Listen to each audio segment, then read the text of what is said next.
اچھا شیخ، ایک صاحب ہم سے سوال کرتے ہیں کہ اگر کوئی ایسی صورت بن جائے کہ کوئی خاتون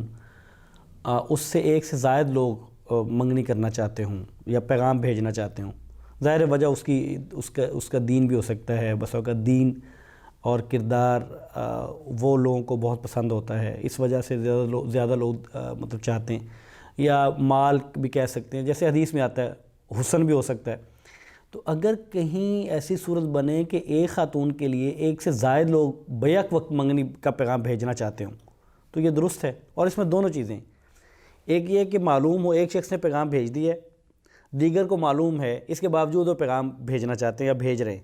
اور دوسرا یہ ہے کہ تین لوگوں نے مثال کے طور پہ بھیجا، تینوں کو نہیں معلوم تھا کہ کسی اور نے بھیجا ہے کہ نہیں بھیجا، تو ان دونوں صورتوں میں شریعت کیا کہتی ہے؟ جی، آپ کا سوال دو چیزوں پر، دو نقطوں پر مشتمل ہے۔ پہلی بات تو یہ ہے کہ اگر ایک آدمی کا منگنی کا پیغام چلا گیا اور وہ فائنل ہو گیا، انہوں نے کنفرم کر دیا جی ٹھیک ہے ہم منگنی کرتے ہیں اور آپ کی طرف ہم رشتہ کریں گے،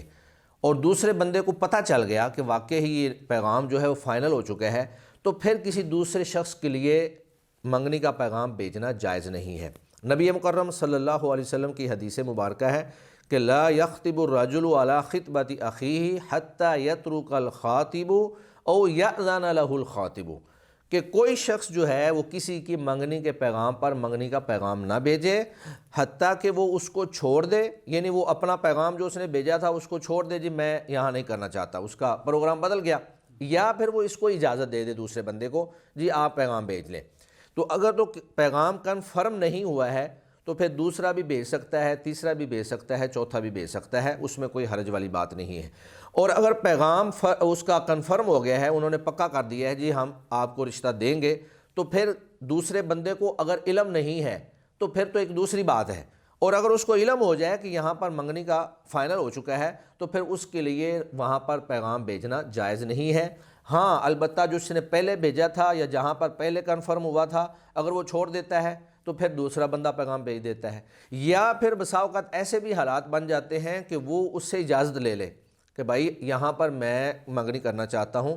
بسا اوقات دوستوں کی اس طرح کی کئی ایک مثالیں ہوتی ہیں کہ آپ یہاں رہنے دیں، میں منگنی کرنا چاہتا ہوں، آپ مجھے اجازت دے دیں، تو پھر بھی اس کے لیے جائز ہے۔ لیکن اگر کنفرم نہیں ہوا ہے تو پھر کوئی بھی بھیج سکتا ہے، 2 3 4۔ نبی مکرم صلی اللہ علیہ وآلہ وسلم کے پاس سیدہ فاطمہ بنت قیس،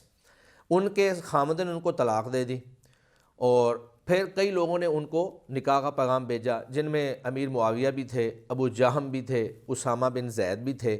تو فاطمہ بنت قیس جو ہیں یہ اللہ کے نبی کے پاس آئیں اور آ کر کہا کہ یا رسول اللہ مجھے ان لوگوں نے نکاح کا پیغام بھیجا ہے، باقاعدہ اللہ کے نبی کے ساتھ آ کر مشورہ کیا۔ تو اللہ کے نبی صلی اللہ علیہ وسلم نے فرمایا کہ معاویہ جو ہے وہ ایک کنجوس آدمی ہے، لا مال لہ، اس کے پاس مال نہیں ہے، اور دوسرا فرمایا کہ وَأَمَّا ابو جہم فَرَاجُلٌ ضَرَّابٌ لِلنِّسَاء، کہ ابو جہم جو ہے وہ عورتوں کو بہت مارنے پیٹنے والا آدمی ہے، اور اسامہ بن زید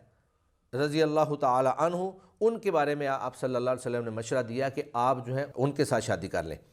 تو حضرت فاطمہ بنت قیس کہنے لگیں کہ یا رسول اللہ اسامہ کے پاس بھی تو مال نہیں ہے، کچھ نہیں ہے، لیکن اللہ کے نبی نے فرمایا کہ نہیں میں کہہ رہا ہوں آپ اسامہ کے ساتھ کر لیں۔ تو حضرت فاطمہ فرماتی ہیں کہ بعد میں اللہ تعالیٰ نے ہمیں اتنا رزق دیا کہ مجھے اپنے آپ پر رشک ہوتا تھا کہ اللہ کے نبی صلی اللہ علیہ وسلم کا مشورہ مان کر میں نے جو نکاح کیا ہے اللہ رب العزت نے اس کے اندر برکت فرما دی ہے۔